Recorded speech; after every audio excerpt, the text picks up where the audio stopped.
The palace of House V. Heron kept its deepest hours quiet by design, its halls lit low after the second bell, its household staff trained to move through the dark on routines so familiar they barely needed thought.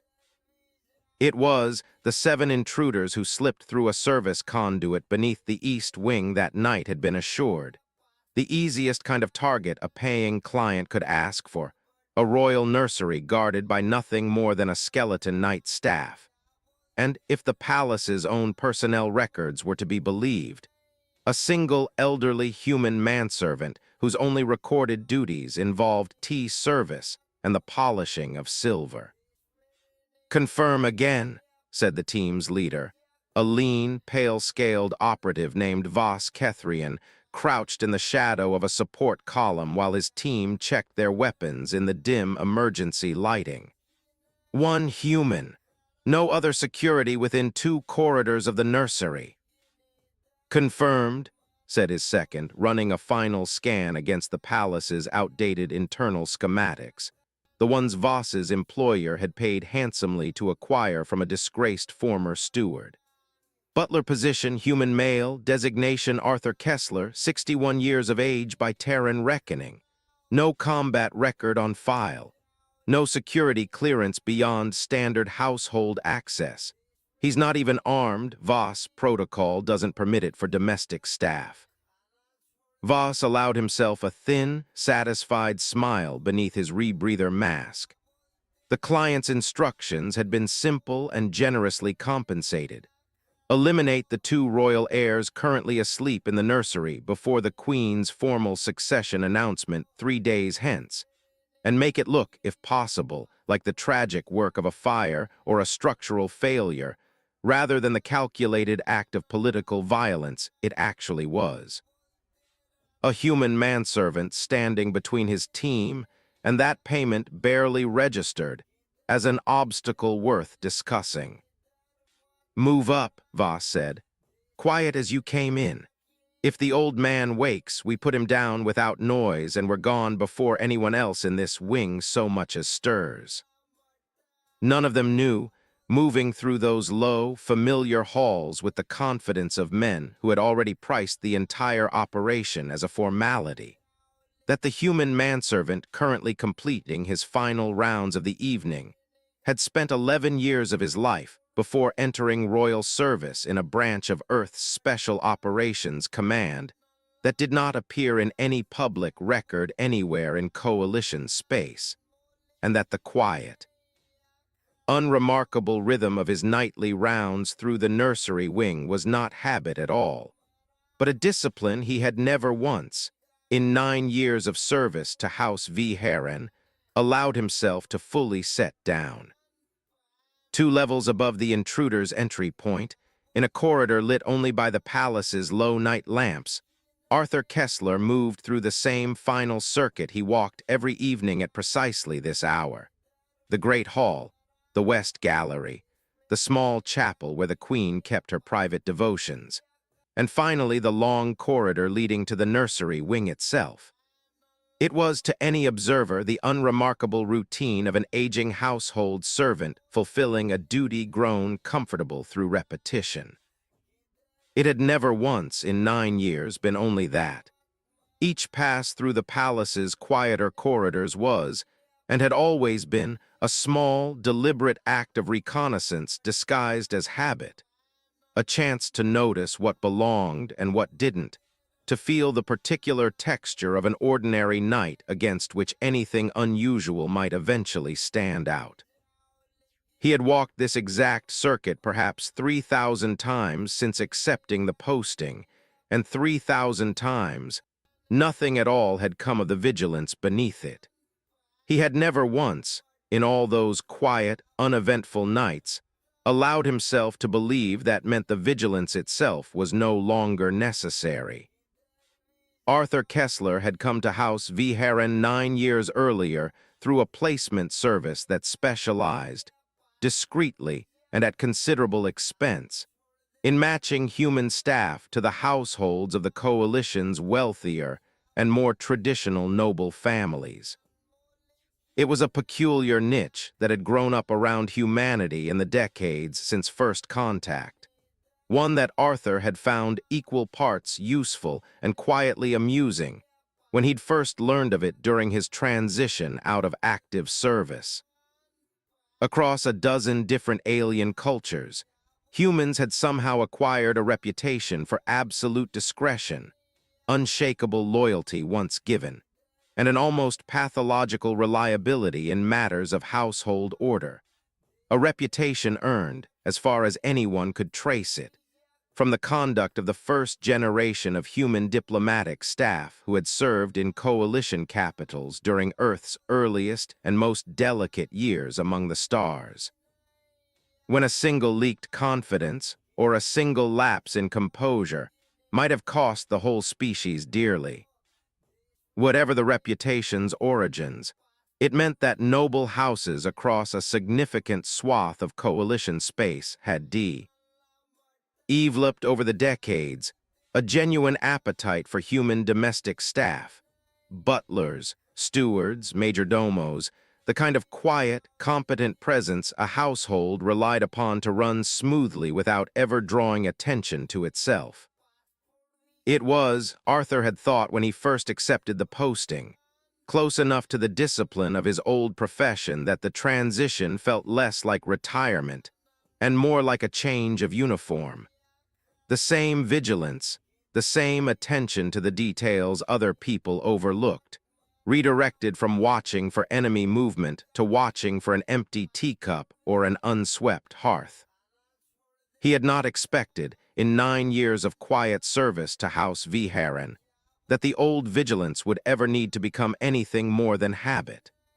Queen Ussa Viharen's household was, by the standards of coalition royal courts, a relatively peaceful one, its political intrigues generally confined to matters of trade policy and marriage alliances, rather than anything that might spill into open violence. He had watched the Queen's 2 children grow from infancy, Prince Dathvin, now 8, and his younger sister, Princess Elira, barely 3, with the same quiet attentiveness he brought to every other detail of his work, checking on the nursery each night during his final rounds not because protocol required it, but because some part of him, the part that had once spent 11 years keeping other people's children safe in circumstances considerably more dangerous than a royal palace, had never quite been able to stop. That night, completing the same rounds he had walked 1,000 times before, Arthur Kessler paused outside the nursery door for a moment longer than usual, some old, half-forgotten instinct prickling at the base of his skull in a way it had not done in years. He told himself it was nothing, an old man's imagination, perhaps, or simple fatigue after a long day overseeing preparations for the Queen's succession announcement. He checked the door anyway, quietly, the way he had checked 1,000 doors before this one in a life he rarely spoke of to anyone in this palace, and it was in the stillness of that check that he heard it. The faint, deliberate scrape of a service panel being pried open somewhere in the maintenance conduit 2 levels below. He did not sound an alarm. 9 years of quiet observation had taught him a great deal about how House Viharen's internal security actually functioned versus how it appeared on paper, and 11 years before that had taught him a considerably older lesson, that an alarm raised too early, before the shape of a threat was fully understood, often did more to help an enemy adjust than to protect the people that alarm was meant to save. Instead, he moved, unhurried and silent in a way that belied his 61 years, back down the corridor toward the small staff quarters adjoining the nursery wing, where a locked cabinet held the few possessions he had carried with him out of his old life, and never once in 9 years of service found reason to unpack. The cabinet opened to a code only he knew, revealing a compact case that looked, to any casual observer, like nothing more than an old-fashioned tool kit, the kind of thing a meticulous household steward might keep for minor repairs around the estate. It was not a tool kit. Arthur's hands moved through its contents with the ease of long, unbroken familiarity. A compact energy blade no larger than a letter opener. A signal dampener he'd modified himself from components no one in this palace would recognize as anything but broken household electronics. And a small, flat device that, once activated, would silently alert exactly one contact off-world. A standing arrangement he had maintained, quietly and at his own expense, every year of his service here. On the theory that a man who had spent a career preparing for the worst rarely regretted the preparation, however unlikely the worst seemed to be. He activated the device, sent the alert, and closed the cabinet behind him. And by the time he reached the nursery wing's final corridor, moving now with a purposeful quiet that had nothing left of the shuffling, unhurried gait he'd worn for 9 years as Arthur Kessler the butler, he could hear them clearly, soft footsteps, several sets, moving with the disciplined coordination of a trained team rather than the clumsy uncertainty of ordinary intruders. Closing on the nursery door from the maintenance stairwell at the corridor's far end. He had perhaps 90 seconds before they reached the children.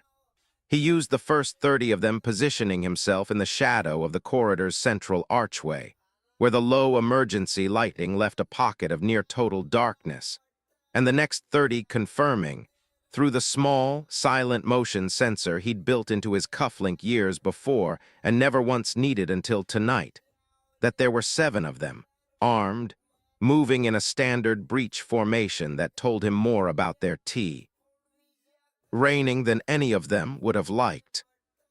The lead intruder reached the nursery door, keyed a bypass sequence into the lock's control panel with the easy confidence of someone who had already been assured no meaningful resistance waited on the other side. And it was in the half-second after the door's lock disengaged, in the narrow gap between confidence and consequence, that Arthur Kessler stepped out of the dark. "Good evening," he said, and his voice carried none of the mild, unhurried courtesy it held during daylight hours, none of the careful deference of a household servant addressing his betters. It was flat, quiet, and utterly without hesitation, the voice of a man who had said some version of these words before, in circumstances the 7 intruders in front of him could not have begun to imagine. "I'm afraid the children have already retired for the evening, and I really must insist you not disturb them." Voskethrian turned toward the voice with the sharp, reflexive alarm of a professional caught by surprise, his weapon already swinging up, and found himself facing not the elderly, unarmed butler his intelligence had promised him, but a man whose stillness carried a weight entirely at odds with everything in his file. For one disorienting half-second, Voss's mind tried and failed to reconcile the 2 images, the harmless old manservant of the household records, and the calm, coiled presence now standing between his team and the nursery door, radiating a kind of readiness Voss had only ever seen before in soldiers who had survived enough real engagements to stop needing to prove anything about it.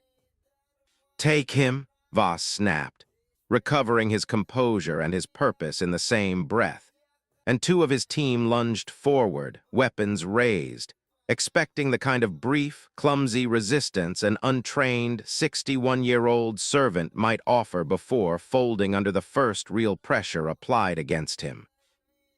They did not get the chance to apply any pressure at all.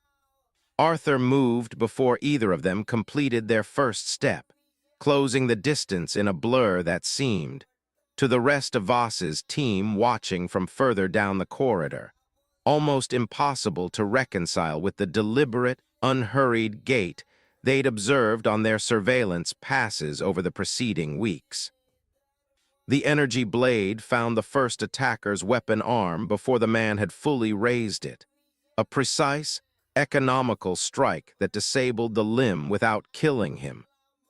Arthur had made that choice deliberately, in the half-second calculation that came as naturally to him now as breathing. weighing the tactical advantage of a living prisoner against the marginal risk of leaving an enemy combatant conscious. The second attacker fared little better, driven back by a strike to the throat that left him gasping and folded against the corridor wall, his weapon skittering uselessly across the polished floor. "He's not a servant," one of the remaining team members said, backing away a step, the first crack of genuine fear entering a voice that had, moments before, carried only professional confidence. "Voss, he's not what the file said he was."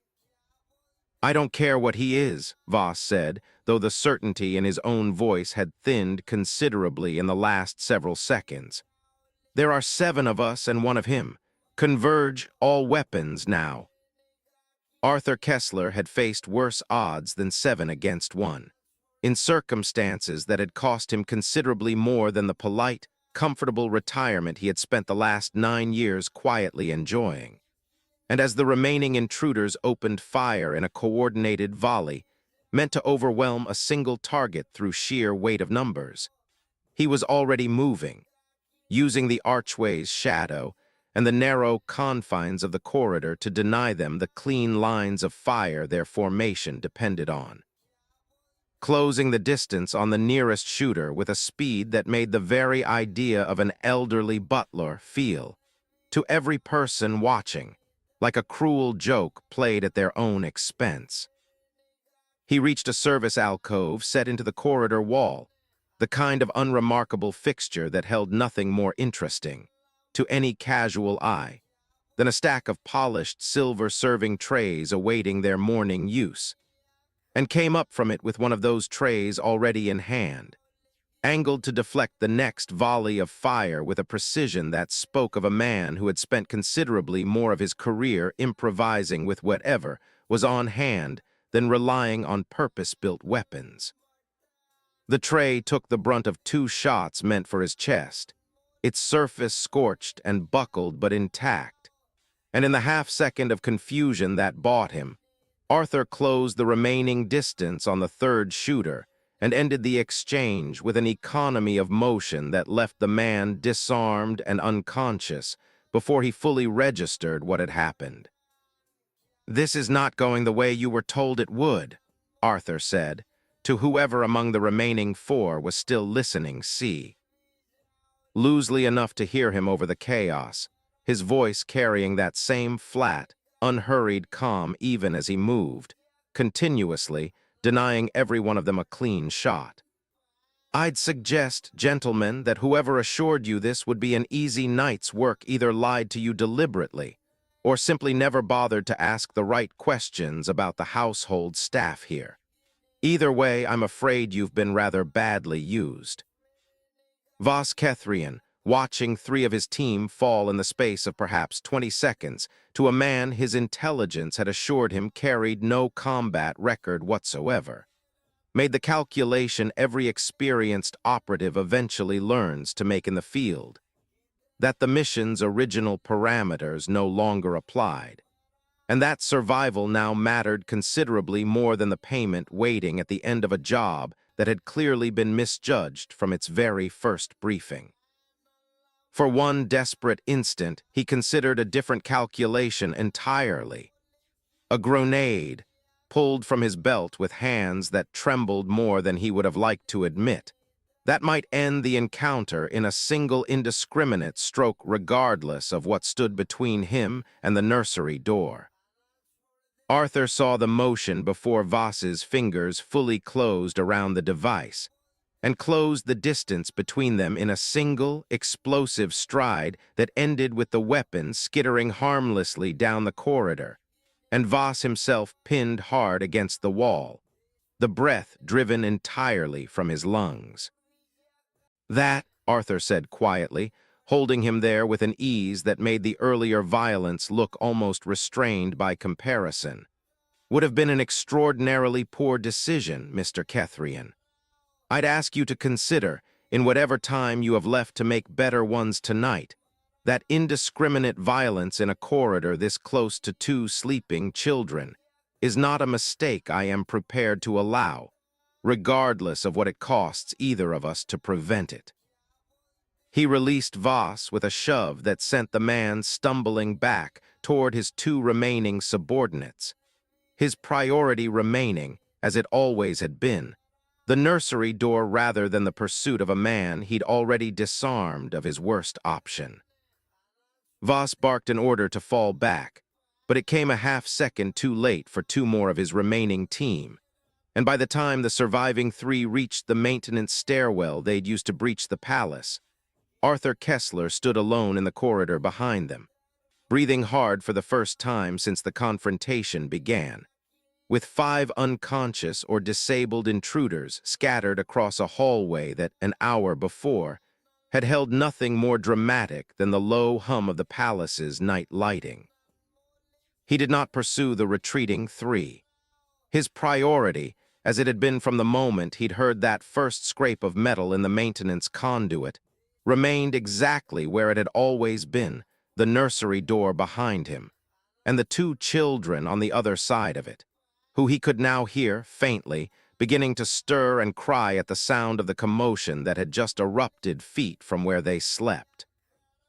He opened the door gently, setting aside, in the space of a single breath, every trace of the coiled violence that had defined the last 2 minutes of his life, and knelt beside Prince Dathvin's bed with the same soft, reassuring composure he had shown the boy 1,000 times before during ordinary nightmares and ordinary fears. "It's all right," he said, gathering the frightened boy into his arms as Princess Elira began to wail from her own small bed nearby. "Nothing's going to hurt you. I gave you my word the day you were born that I'd see to that personally, and I'm not in the habit of breaking promises to the people in my care." Queen Ussa V. Heron arrived at the nursery wing 11 minutes later, roused from her own chambers by a palace guard captain whose alarm at discovering 5 unconscious intruders in a supposedly secure corridor had, for several disorienting minutes, left him more confused than useful. She found her butler of 9 years kneeling on the nursery floor, one arm around each of her children, his usually immaculate uniform torn at the shoulder, and marked with a scorch pattern that told its own story before he'd said a single word. And behind him, through the open door, a corridor that looked considerably more like the aftermath of a battle than anything that had ever happened inside these walls in her entire reign. "Arthur," she said, and found, to her own surprise, that his given name felt strange in her mouth after 9 years of addressing him with the polite formality reserved for household staff. "What happened here?" "An attempt on the children's lives, Your Majesty," Arthur said, rising carefully, Dathvin still clinging to his side. "7 intruders breached the maintenance conduit beneath the east wing, intending, as best I can determine, to make the deaths appear accidental ahead of your succession announcement. I've disabled 5 of the M3, I regret, escaped through the same access point they used to enter, though I'd expect palace security to have considerably better luck tracking them now than they did preventing the breach in the first place." Queen Ussa looked past him, at the corridor, at the scorched serving tray still resting where he'd set it down, at the unconscious forms of 5 professional killers who had, by every record her household maintained, walked directly into an encounter with nothing more than an elderly manservant and come away entirely undone by it, and found herself asking the question that would occupy a great deal of the palace's attention in the days that followed. "Who are you, Arthur? Truly? Because the man my household hired 9 years ago to manage tea service and polish silver did not do what I am looking at in that corridor." Arthur Kessler considered his answer for a moment, weighing, as he had weighed a great many things in his career, exactly how much of the truth a given situation required, and settled, as he usually did in circumstances like this, on rather more of it than his old training might once have permitted. Before I entered your service, Your Majesty, I spent 11 years in a branch of Earth's Special Operations Command that does not, to my knowledge, appear in any public record accessible outside a very small circle of my own government's most senior officials. My work in that time involved, among other things, the protection of people whose safety mattered a great deal more than their public profile ever suggested. Diplomats, defectors, occasionally children caught in circumstances a great deal more dangerous than anything your own court has ever faced. When that chapter of my life ended, I found I still wanted work that let me protect people, but without the particular costs that career had exacted from me over the years. Household service, and the reputation humans have built for discretion and loyalty in exactly this line of work, seemed the most honest way to continue doing what I've always been best at, without asking anyone in this palace to carry the weight of what that actually meant. And in 9 years, the Queen said slowly, you never once thought to mention any of this to me. You never had reason to need to know it, Your Majesty, Arthur said. I would have been content to let that remain true for the rest of my service here, had tonight's events not made the omission rather difficult to maintain.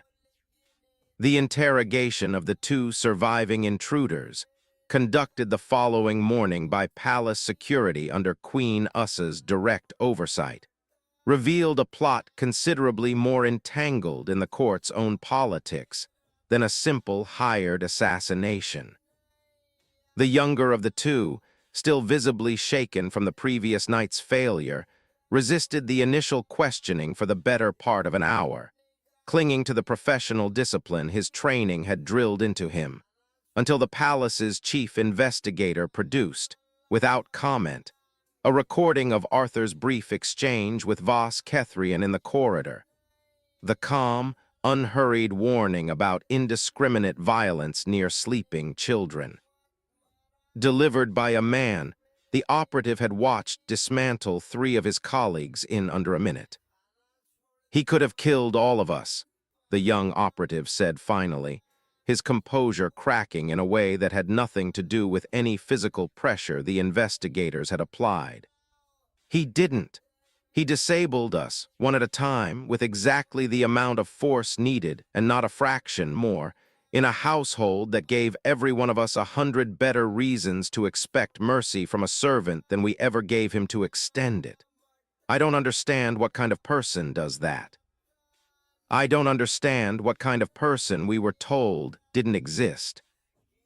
It was this operative, Voss Kethrian's remaining team member, who identified their employer as an intermediary working on behalf of Lord Ansel Corvath, a senior member of the Viharen Court's own succession council, whose public support for Queen Ussa's chosen line of inheritance had masked, for years, a private conviction that his own bloodline held a stronger claim to the throne than the Queen's decision reflected.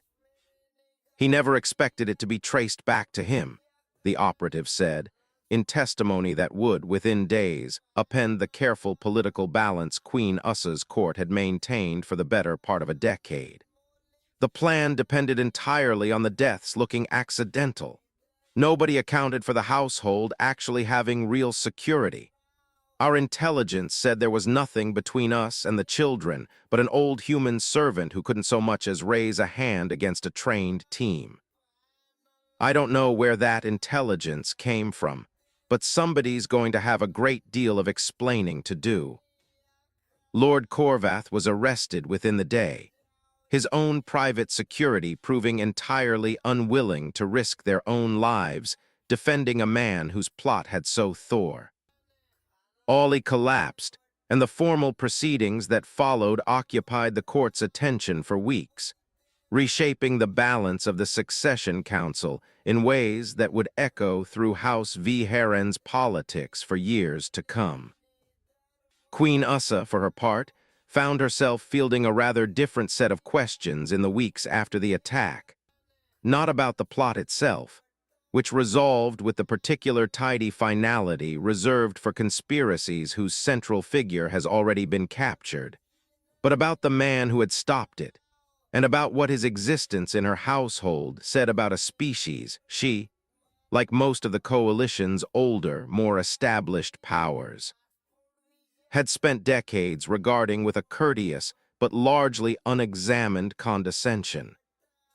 "I had always understood," she admitted to Arthur, some weeks after the attack, in a private audience that had become considerably less formal than any conversation the two of them had shared in the preceding 9 years, "that humans made excellent household staff because your species was simply built for quiet competence and unshakable discretion. I don't believe I ever once considered that the same qualities that made you good at managing a household might also make you extraordinarily good at ending a threat to it, or that the two things might, in your case, be considerably more connected than I'd assumed. Most of my colleagues who left that line of work chose considerably quieter second careers than mine, Your Majesty," Arthur said. "I don't think there's anything unusual about the connection you're describing. A man who spends a career learning to notice what other people miss, and to act without hesitation when it matters, doesn't stop being that man simply because he's changed the uniform he wears while doing it. I imagine there are more of us serving in households across this sector than either of us would guess, quietly managing tea service and rather more besides, and none of us especially eager to have that fact widely known, for exactly the reasons that made tonight necessary in the first place." Word of what had happened in House V. Heron's Nursery wing traveled through Coalition high society with the particular speed reserved for scandals involving nobility, assassination, and a species most courts had never bothered to seriously reconsider. It reached, within a matter of weeks, a great many households across a dozen systems who employed human domestic staff of their own, and prompted, in more than one noble estate, a quiet, uncomfortable reckoning with exactly how little most of those households actually knew about the people managing their kitchens and their correspondence and their children's daily care.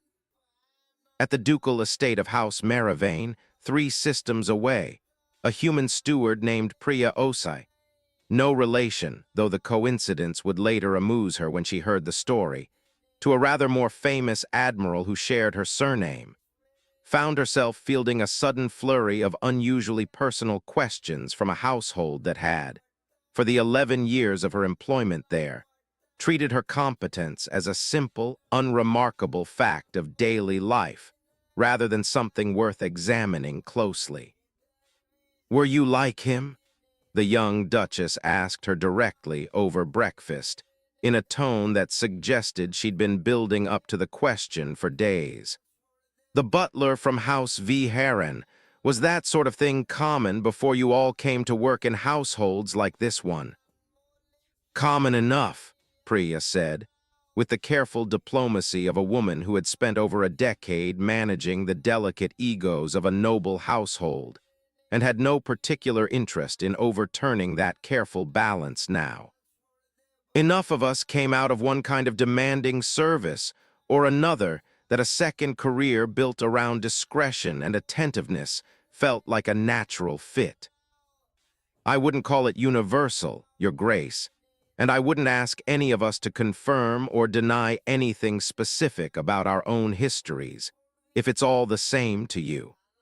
Some things are better left as a professional courtesy between an employer and the people they trust enough to let manage their household." It was not, in truth, an answer that confirmed anything at all, and Priya knew it, and the young Duchess, considerably sharper than her breakfast-table manner usually suggested, knew it too, and let the matter drop with a small, knowing smile that suggested the household's quiet, comfortable assumptions about its own staff had shifted, in some small but permanent way, in the weeks since news from House V. Heron had reached them. The pattern repeated itself in one form or another across a significant portion of coalition space that had, for decades, quietly employed human domestic staff without ever seriously considering what those staff might have done, or might still be capable of doing, before they arrived at a noble household service entrance with impeccable references and an unassuming manner. Some employers grew visibly more deferent, aisle toward their human staff in the weeks that followed, a shift that more than one household steward found faintly embarrassing, having done nothing themselves to earn it beyond sharing a species with a man they'd never met. Others grew quietly more attentive, treating the revelation less as cause for alarm and more as confirmation of something they'd perhaps always half suspected without ever having reason to examine closely: that the quiet, competent people managing their households' daily rhythms had, in nearly every case, chosen that quiet on purpose, and had likely earned the right to it the hard way, long before any noble family ever had cause to benefit from the choice. The matter reached, in due course, a session of the coalition's own diplomatic assembly, raised not as a formal grievance, but as a point of general interest by a delegate whose own household. It emerged during the discussion, employed no fewer than 4 human staff members whose personal histories, she confessed, she had genuinely never once thought to inquire about. "I would like to understand," said Delegate Orsa Kellavane, addressing a session convened to discuss unrelated trade matters, but derailed within minutes into a considerably livelier debate about the implications of the V. Heron incident. "What it says about this coalition's broader understanding of Earth as a species, that we have spent the better part of a century treating humans as a curiosity best suited to modest, unglamorous roles in our households and our courts, only to discover, again and again, that the modesty was never the whole of the story. First, it was a fleet no one knew existed. Then it was a warship mistaken for a derelict. Now it is a butler who very nearly single-handedly prevented the collapse of a royal succession. I begin to wonder how many more such discoveries this coalition intends to be surprised by, before it finally accepts that humanity's preference for quiet, unassuming presentation has never once been an accurate measure of what actually stands behind it." No one in the chamber had a fully satisfying answer to offer her, and the session moved on, eventually, to the trade matters it had originally been convened to address. But the exchange itself found its way, in the weeks that followed, into a great many private conversations across coalition high society, feeding a slow, cumulative reassessment of a species whose modest public presentation, whatever household or profession it happened to occupy, had begun to strike a growing number of the galaxy's older, more established powers as considerably less reliable a guide to actual capability than any of them had once assumed it to be. Queen Ussa V. Heron offered Arthur Kessler a formal commendation in the weeks following the attack. A ceremony, medals, the full public recognition her court's traditions demanded for an act of such consequence to the royal line, and found herself, to her own mild surprise, gently but firmly refused. "I'd ask your Majesty's understanding," Arthur said, when she raised the matter privately before any formal announcement could be made, "if I decline the ceremony, though not the sentiment behind it. A public commendation draws exactly the kind of attention that made the quiet reputation my profession has built among human staff so valuable in the first place. If it becomes generally known that the butler who stopped an assassination attempt on your children was once considerably more than a butler, every household in coalition space employing human staff will find itself facing rather more scrutiny than any of us would welcome, and rather more danger, too, from anyone who decides a quiet servant might make an inconvenient obstacle worth eliminating before they've had the chance to prove it. I'd prefer, if it's all the same to you, that this remain a matter of private gratitude rather than public record. You'd rather protect a reputation than accept the credit you're plainly owed, the Queen said, though there was no reproach in it, only the particular respect of someone beginning, for the first time in 9 years, to fully understand the man standing in front of her. I'd rather protect the people who will come after me in households like this one, Arthur said. The credit was never really the point, Your Majesty. It rarely is in the line of work I used to do. She granted his request. In the end, though she insisted on one considerably smaller gesture, he found himself unable to refuse. A private audience for Prince Dathvin, some weeks later, in which the boy, still visibly shaken by memories of that night despite his best efforts to appear otherwise composed, asked Arthur directly whether he would always be there to keep him and his sister safe. "For as long as your mother will have me in her service," Arthur told him, "and I don't intend to give her any reason to reconsider that arrangement." He knelt, bringing himself level with the boy's eyes, the Sam. A gesture he'd used 1,000 times before to settle an ordinary childhood fear, and found that it carried, this time, a considerably deeper weight than it ever had before. "I made you a promise the day you were born, Your Highness, though you were much too young at the time to remember it being made. I intend to keep it for as long as I'm able, exactly the same way I've kept every other promise I've made in this life. That's not going to change simply because you now understand a little more about the man making it.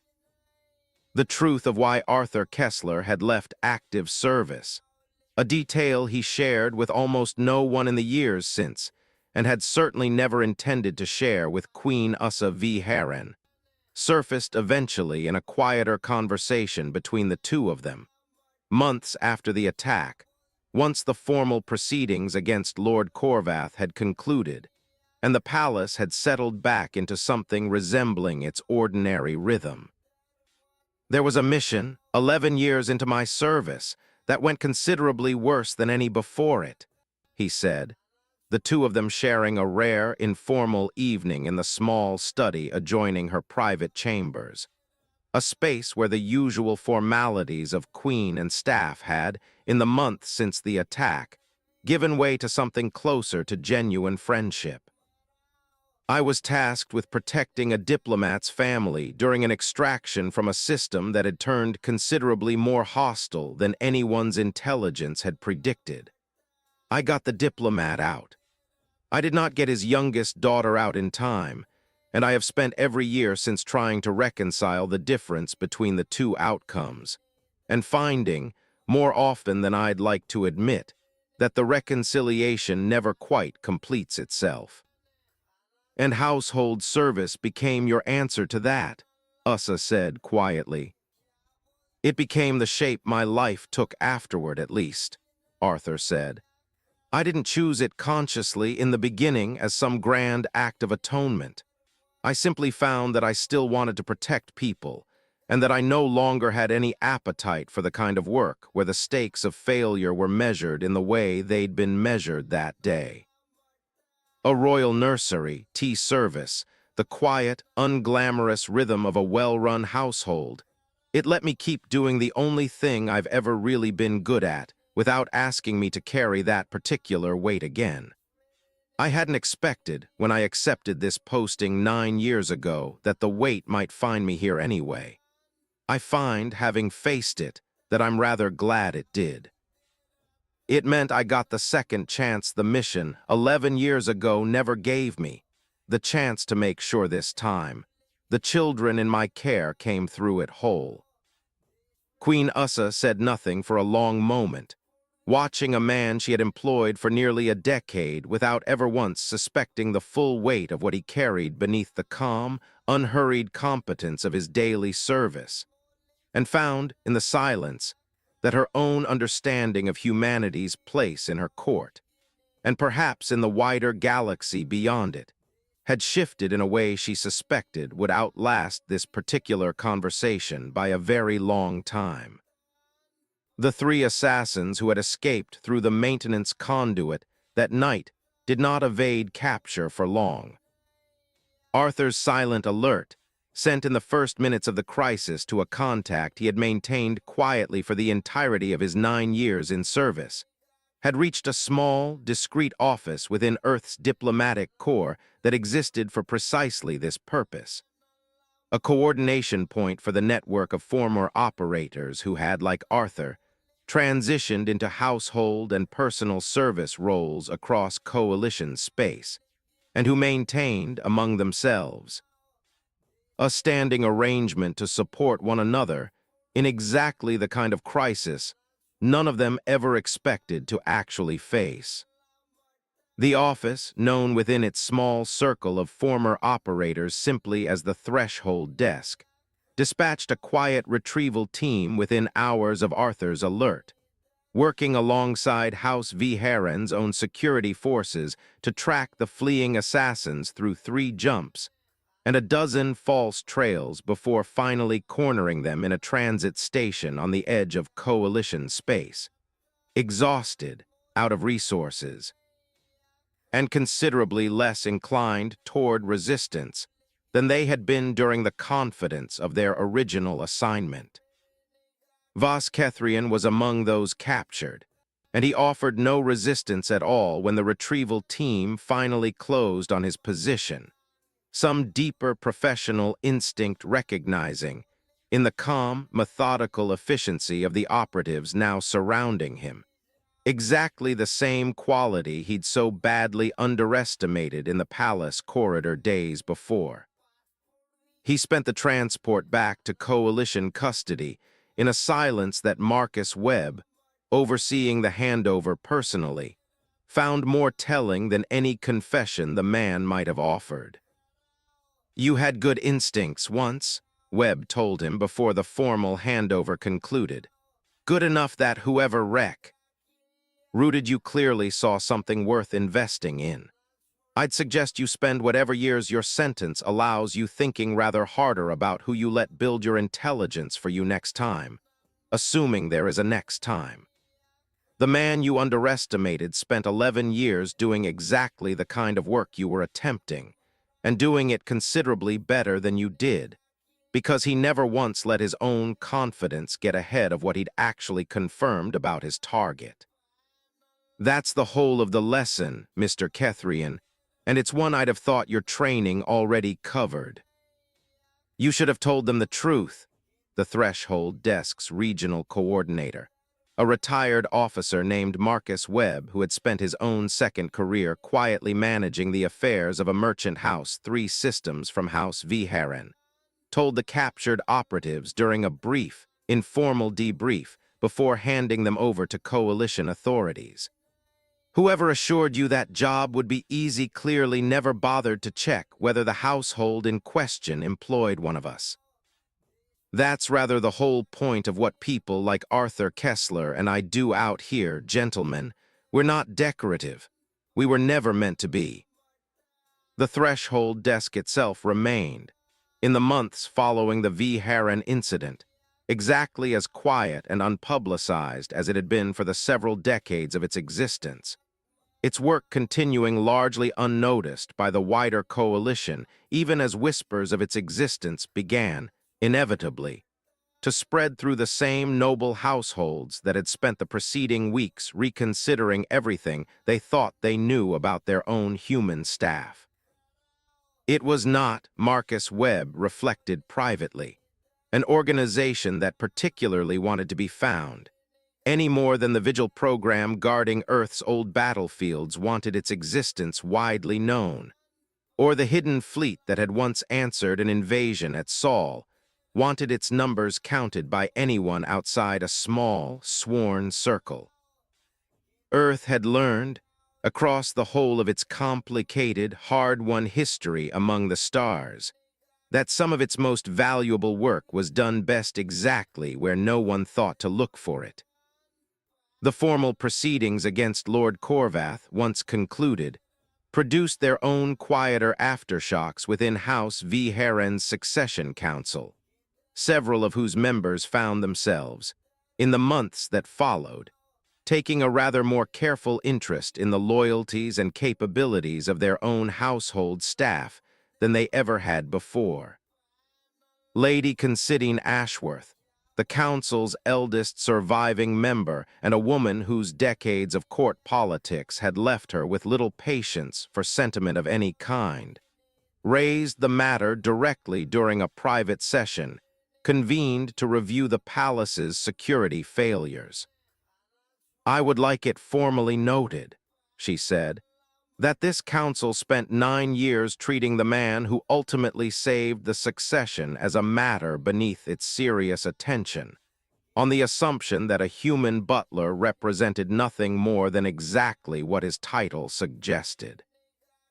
I would suggest that assumption itself constitutes a security failure considerably more significant than the breach in the maintenance conduit, and I would recommend this council undertake a rather more thorough review of every assumption it currently holds about the staff serving in households across this court."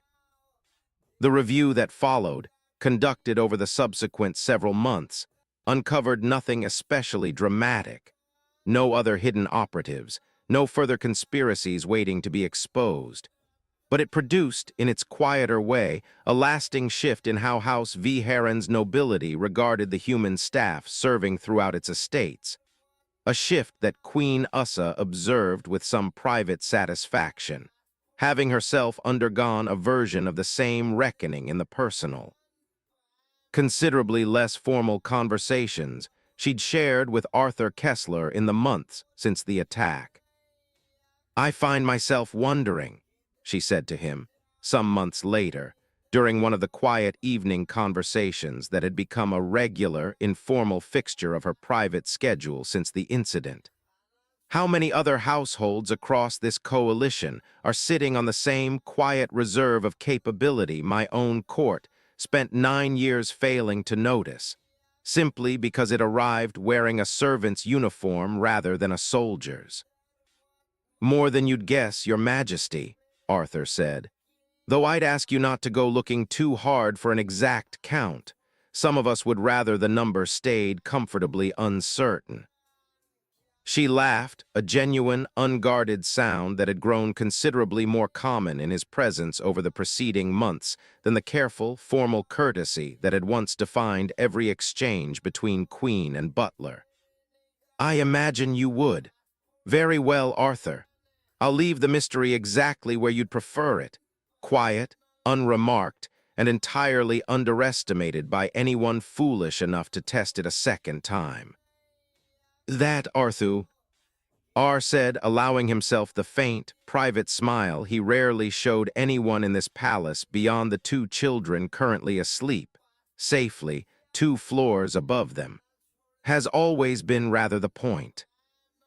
The peace that followed lasted the better part of a year, long enough that the sharp, immediate vigilance the household had adopted in the weeks after the attack gradually softened back into something resembling its old, comfortable rhythm, though Arthur Kessler himself never fully allowed his own guard to lower in quite the same way. It was this persistent, quiet wariness that saved the household a second time, when a considerably more dangerous threat arrived at House V. Heron's gates disguised as an ordinary diplomatic courier from a neighboring system that had, in the intervening months, developed its own private interest in exactly what had happened in the nursery wing that night. The courier's name, according to the credentials she presented at the palace's main entrance, was Cyril Vantes, and her papers, meticulously forged by a foreign intelligence service that had spent considerable resources investigating the failed assassination and drawing its own conclusions about the man who'd foiled it, identified her as a trade attaché carrying routine correspondence between allied courts. She was, in fact, something considerably more specialized, An operative trained specifically in the identification and elimination of exactly the kind of hidden protector Arthur Kessler had revealed himself to be. Dispatched by a foreign power that saw, in-house, V. Heron's newly public vulnerability to this particular breed of threat, an opportunity worth the risk of testing directly. Arthur recognized her within minutes of her arrival, not through any dramatic intuition, but through the accumulated, unglamorous discipline of a career, spent noticing small inconsistencies other people missed. The way her gaze swept a room for exits rather than simply taking in its furnishings. The particular economy of her movements that no ordinary courier's training ever quite produced, the feint. Telltale calluses along the edge of her right hand that spoke of years, spent gripping a weapon rather than a data slate.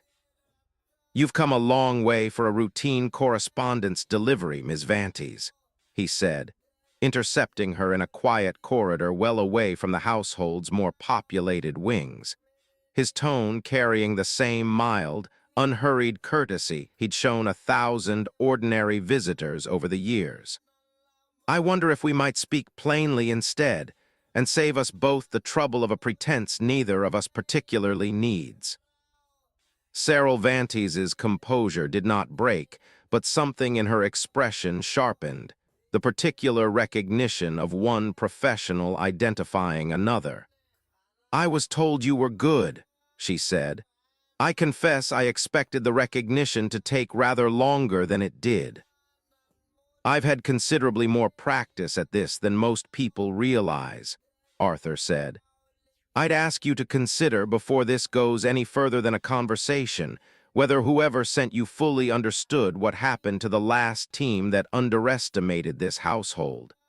I have no particular interest in violence today, Ms. Vantes, but I'll not pretend I'm unprepared for it, if that's the answer you've come here to force." For a long moment, the corridor held nothing but the quiet tension of two trained professionals assessing exactly how the next several seconds might unfold, each of them calculating odds the other could not fully see. Cyril Vantes's hand drifted, almost imperceptibly, toward the data slate holstered at her hip, a motion Arthur recognized instantly for what it actually concealed, having long since catalogued the particular weight and angle of a weapon disguised as ordinary equipment. He said nothing, made no move of his own, watching her make the same calculation he had already completed, weighing the narrow chance of a successful strike against the near certainty of what would follow it. It was Cyril Vantes who broke the silence first, her hand easing away from the holstered weapon, and not, as Arthur had half expected, with an attack. "My employers wanted to know if the stories were true," she said. "Whether a single household servant really could have done what the reports described, or whether House V. Heron had simply found a convenient cover story for a rather more conventional security response. I think I have my answer now. I'd rather not test it further than a conversation requires.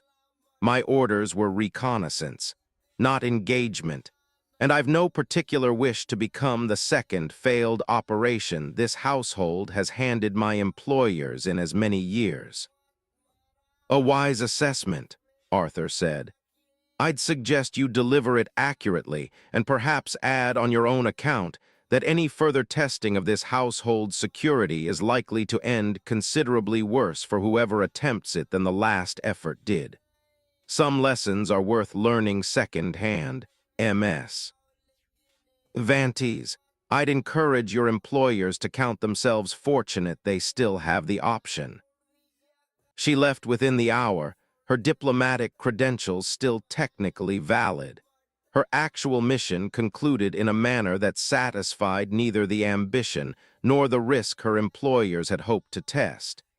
And Arthur reported the entire encounter to Queen Ussa in full that same evening, watching her expression shift from alarm to a grim, considering satisfaction as he laid out exactly what the visit had actually represented. They sent someone to test whether you were real, she said, before deciding whether a second attempt was worth the risk. They did, Arthur said, and I'd like to think we've given them a rather clear answer. Word of Cyril Vantes' failed reconnaissance reached her employers within days, carried back through the same diplomatic channels that had dispatched her, and produced, within that foreign court's own security apparatus, a considerably more cautious posture toward House V. Heron than had existed before the attempt. The foreign power in question, a border state called the Threll Compact that had spent decades probing the edges of coalition politics for exactly the kind of vulnerability a succession crisis represented, quietly abandoned whatever further plans it had entertained regarding House V. Heron's internal affairs, concluding, in the private assessment its own intelligence council eventually filed, that the risk of testing a household apparently willing and able to identify and neutralize a trained infiltration specialist within minutes of her arrival no longer justified whatever advantage a successful operation might have secured. It was, Arthur reflected privately in the weeks that followed, precisely the outcome he had hoped to achieve. Not a second dramatic confrontation. Not another corridor full of disabled operatives for the palace guard to clean up in the morning, but the quieter, more durable kind of deterrence that came from an enemy simply deciding the cost of finding out wasn't worth what they stood to gain. It was the same lesson, he thought, that seemed to recur across every corner of the galaxy where humanity had ever needed to prove itself unexpectedly capable. That the most valuable outcome of any demonstrated strength was rarely the fight itself, but the fights that never needed to happen afterward, because someone, somewhere, had finally done the arithmetic properly and decided against it. The years that followed settled, for House V. Heron, into a rhythm considerably calmer than the one that had defined the anxious months after the attack. Prince Dathvin grew from a frightened 8-year-old clinging to his butler's arm into a composed young heir who, by his 16th year, had quietly begun asking Arthur for lessons of his own, not the full weight of a soldier's training, which Arthur firmly declined to provide a future monarch with no genuine need of it, but the more modest disciplines of situational awareness, of noticing what a room's exits and entrances actually offered, of understanding, in a way most nobles never had cause to learn, exactly how vulnerable comfortable assumptions could leave the people who held them. "You're not teaching me to fight," Dathvin observed once, some years into these informal lessons, with the particular bluntness of a young man who had grown considerably sharper than his childhood self. "No," Arthur agreed. "I'm teaching you to notice, Your Highness. Fighting is a last resort, and one I hope you never personally need. Noticing, on the other hand, is a discipline every ruler ought to cultivate, whether or not they ever raise a hand in their own defense. Had House V. Heron's own council noticed a few things rather sooner than it did, the events of your 8th year might never have needed my particular intervention at all." Princess Elira, considerably younger during the attack and carrying, as a result, a fainter memory of the actual events than her brothers, grew up instead with a quieter, more diffuse sense that the household's aging butler occupied a place in the family's regard that went well beyond his formal title. Invited, as she grew older, into private conversations with her mother that other staff were never granted, consulted on occasion. By the succession council on matters of security that fell well outside any conventional butler's purview, treated, in every way that mattered beneath the surface formality the household still maintained for the sake of tradition, as something closer to a trusted family elder than a member of the domestic staff. She asked him once, in her early 20s, newly appointed to her own diplomatic post within the coalition's outer territories, and preparing to leave House V. Heron's grounds for the first extended posting of her adult life. Whether he remembered anything of the night itself, given how young she had been when it happened. "I remember every second of it, Your Highness," Arthur told her, with the particular gentleness he reserved for conversations that touched on things he rarely discussed at length. "You were crying so hard I worried, for a moment, that you might make yourself sick before I could get you settled. Your brother kept asking me over and over whether the men in the corridor were going to come back. I told him no, and I meant it, and I've spent every year since making certain that answer stayed true for both of you." "I don't remember being afraid," Elira admitted. "I remember being held. I remember your voice being steady, even though I know now it shouldn't have been, given everything that had just happened around us. I think that's the part I actually carried forward from that night, more than any specific memory of the danger itself. The certainty, even as a 3-year-old too young to understand any of it properly, that whatever was happening, the person holding me wasn't afraid of it, and so I didn't need to be either." "That was rather the point, Your Highness," Arthur said. "Children shouldn't have to carry the weight of understanding a threat in order to trust that someone else is carrying it for them. That's the whole of what this posting has ever asked of me, from the very first night I accepted it, to make sure the fear, whenever it came, never had to belong to the people I was protecting." She left for her posting 3 weeks later, and wrote to him regularly across the years that followed, from a dozen different worlds and a dozen different diplomatic crises. And Arthur kept every letter in the same locked cabinet that had once held the tools of a very different career, alongside the quiet correspondence of a family he had, in every meaningful sense beyond blood, come to consider his own. Queen Ussa V. Heron, for her part, found that the incident had reshaped not only her own household's internal culture, but a considerable portion of her approach to statecraft more broadly, in ways that extended well beyond the narrow question of domestic staff and their hidden capabilities. She had spent the years before the attack governing with the comfortable, largely unexamined assumptions common to nobility across a great many coalition courts. That danger, when it came, would announce itself clearly, wearing the recognizable shape of a rival house's soldiers or a foreign power's warships, rather than slipping quietly through a maintenance conduit disguised as an ordinary night's household routine. The lesson Arthur Kessler had taught her, without ever intending to teach anything at all beyond the simple, immediate work of keeping her children safe, was that the assumptions a court made about who and what constituted a threat were themselves often the most dangerous vulnerability of all. She began, in the years that followed, to take a considerably more active interest in exactly the kind of quiet, unglamorous competence her court had always taken for granted, extending to her domestic staff a degree of genuine respect and consultation that had never before been customary in a household of House V. Heron's standing, and finding, more often than she might once have expected, that the insight offered by people whose daily work involved noticing every small detail of a household's rhythm proved considerably more valuable to matters of state than the more visible, more celebrated counsel of her formal advisors.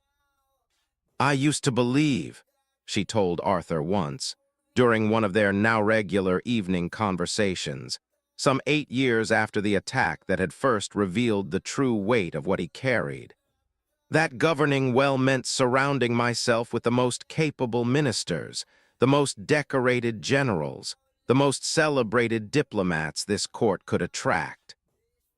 I have come to believe, since that night, that it means paying rather closer attention to the people whose competence never sought decoration in the first place, the ones who simply do the work quietly and trust that the work itself is its own justification. You taught me that, Arthur, whether or not you ever intended to teach me anything beyond how to keep my children breathing. I'd only ask, Your Majesty, Arthur said, that you extend the same courtesy to whoever eventually fills this post after I've gone. There will be another quiet, unremarkable person managing your household's daily rhythm long after I've retired from it. And I'd ask that House V. Heron remember, going forward, that quiet competence deserves exactly the same attention and respect regardless of whether it's ever tested the way mine happened to be. Most of us in this line of work never get the chance to prove what we're capable of. That doesn't make the capability or the character behind it any less real. Arthur Kessler served House V. Heron for 11 more years after the attack that first revealed the full weight of his history, watching Prince Dathvin ascend to the throne in his own turn, watching Princess Ira grow into a formidable diplomatic presence in her own right, and watching Queen Ussa V. Heron, in her own final years of active rule, become known across coalition space as a monarch whose particular wisdom about the hidden depths of quiet, unheralded people had reshaped her court's culture in ways few of her contemporaries ever fully managed to replicate. When he finally retired, in his 73rd year, it was Prince Dathvin himself, by then a king in his own right, who insisted on a formal ceremony Arthur had once firmly declined, arguing, with the same bluntness Arthur had once taught him to cultivate, that some debts deserved to be acknowledged publicly regardless of what quiet discretion might otherwise recommend. You spent your whole life teaching me that the people who matter most are rarely the ones who seek recognition for it, King Dathvin told him, at a ceremony considerably smaller and more private than the one his mother had once proposed, but formal nonetheless. I've decided that lesson doesn't mean those people never deserve to hear it said plainly at least once by someone who actually means it. Thank you, Arthur, for the nursery and for everything after it. Arthur Kessler retired to a quiet estate on the edge of House V. Heron's territory, granted by a grateful crown in recognition of a service he had spent the better part of his life insisting needed no particular recognition at all. And he thought, in the years that followed, often of the promise he had made to a frightened 8-year-old boy on a night that had begun as an ordinary shift and ended as the defining moment of his second career. He had kept that promise in the end for the whole of the childhoods entrusted to his care, exactly as he had told the boy he intended to, and he found, in the quiet satisfaction of a promise fully kept, precisely the reconciliation he had spent 11 years, before ever setting foot in House V. Heron's service, believing he might never find at all. The threshold desk continued its quiet work long after Arthur's retirement, placing new generations of veterans into households and estates across coalition space, with exactly the same careful discretion that had defined its operations for decades before House V. Heron's incident ever forced a fraction of that work into the open. Marcus Webb, visiting Arthur's estate some years into his old friend's retirement, brought news of a young former operative recently placed with a merchant house on the coalition's eastern frontier, and the two of them spent an evening trading the particular, quiet satisfaction of men who had spent their careers protecting people who would, in most cases, never fully understand how close danger had actually come, or how thoroughly it had been turned aside before it ever reached them. "Do you ever regret it?" Webb asked him toward the end of that evening. "The whole shape of the second career, I mean, tea-service and polished silver for a man who once did what you used to do." "Not for a single day," Arthur said. "I got to watch 2 children grow into adults I'm rather proud to have known, In a way, my old career would never have let me watch anything grow into anything at all. I'd call that a considerably better trade than most men in our line of work ever get offered, Marcus. I don't intend to spend what years I have left wishing I'd made a different one. They had called him just a human, once, a harmless, unremarkable presence whose only recorded talents involved tea service and the polishing of silver. Easily dismissed, easily underestimated, easily written out of every serious calculation a household security ever needed to make. He had walked out of the shadows of that dismissal exactly once, when it mattered most, and the household he protected that night never again made the mistake of assuming that quiet competence and genuine danger were somehow mutually exclusive qualities in the people who served them.